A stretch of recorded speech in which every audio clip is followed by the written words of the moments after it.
जब किसी क्वेश्चन में ग्राफ आता है तो क्या आपका दिमाग भी थ्योरीज और फॉर्मूले जानने के बावजूद थोड़ा सा ब्लैंक हो जाता है और समझ ही नहीं आता कि करना क्या है? तो ये वीडियो आपके लिए है और इसे लास्ट तक जरूर देखना। हमें से ज्यादातर लोग विजुअल लर्नर्स होते हैं। इसका मतलब ये है कि जिन चीजों को हम देख पाते हैं वो चीजें हमें ज्यादा अच्छे से समझ में आती हैं। इसीलिए ये कहा जाता है कि फिजिक्स के कोई भी क्वेश्चन अटेम्प्ट करते समय हमें सबसे पहले उसका डायग्राम बना लेना चाहिए। पर दिक्कत यह है कि अगर मैं ये कहूँ कि एक कार 20 सेकंड तक 10 मीटर पर सेकंड से चली है और उसके बाद वो 30 सेकंड तक 40 मीटर पर सेकंड से चली है, तो इस बात को एक डायग्राम में शो कैसे करेंगे? और यहीं पर काम आते हैं ग्राफ्स। किसी भी ग्राफ के अंदर बहुत सारी इंफॉर्मेशन छुपी होती है, तो आइए जानते हैं कि इस इंफॉर्मेशन को पढ़ना कैसे है।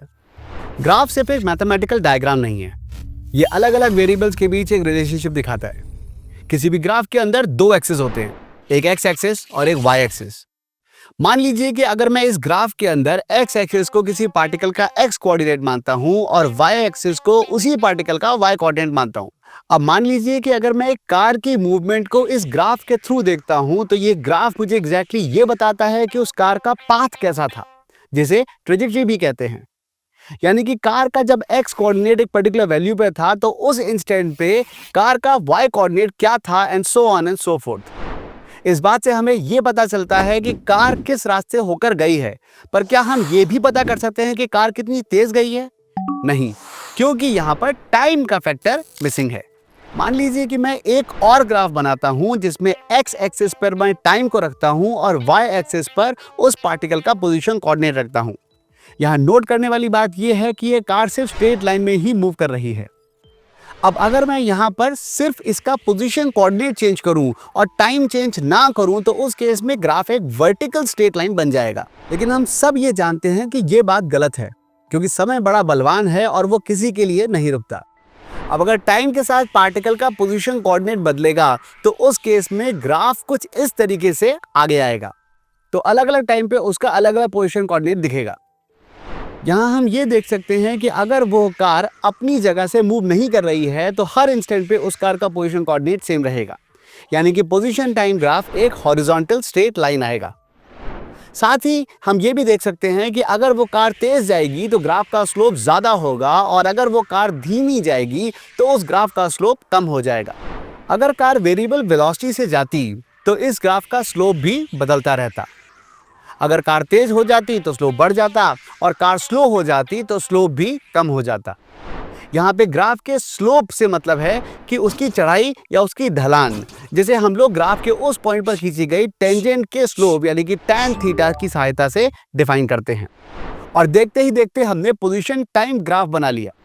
अब एक बार हमने पोजीशन टाइम ग्राफ समझ लिया है तो इससे वेलोसिटी टाइम ग्राफ को भी आसानी से बनाया जा सकता है, क्योंकि वेलोसिटी या इंस्टेंटेनियस वेलोसिटी किसी भी पोजीशन टाइम ग्राफ के उसी इंस्टेंट पर स्लोप को ही तो कहते हैं। यहाँ पर अगर हमें किसी पोजीशन टाइम ग्राफ के लिए किसी गिवन इंटरवल में एवरेज वेलोसिटी निकालनी हो तो हम टेंजेंट के बजाय उस इंटरवल के लिए सीकेंट का स्लोप निकालेंगे, जो कि delta x by delta T से गिवन होगा। यहाँ से हम ये भी देख सकते हैं कि अगर कोई कार कांस्टेंट वेलोसिटी से जा रही थी तो उसका पोजीशन टाइम ग्राफ एक स्ट्रेट लाइन आएगा और कॉरस्पॉन्डिंग वेलोसिटी टाइम ग्राफ एक हॉरिजॉन्टल स्ट्रेट लाइन आएगा। साथ में हम ये भी देख सकते हैं कि अगर पोजीशन टाइम ग्राफ एक कर्व आ रहा है, इसका मतलब हर जगह पे स्लोप वेरी कर रहा है और इसका मतलब है कि उसकी इंस्टेंटेनियस वेलोसिटी लगातार बदल रही है। और जिस तरीके से पोजीशन टाइम ग्राफ के स्लोप यानी dx बाई dt को हम वेलोसिटी या इंस्टेंटेनियस वेलोसिटी बोलते हैं, ठीक वैसे ही वेलोसिटी टाइम ग्राफ के स्लोप यानी dv बाई dt को एक्सेलरेशन या इंस्टेंटेनियस एक्सेलरेशन बोलते हैं। और ठीक वैसे ही अगर वेलोसिटी कांस्टेंट है तो एक्सेलरेशन जीरो आती है, और अगर वेलोसिटी वेरी कर रही है तो एक्सेलरेशन नॉन जीरो आती है।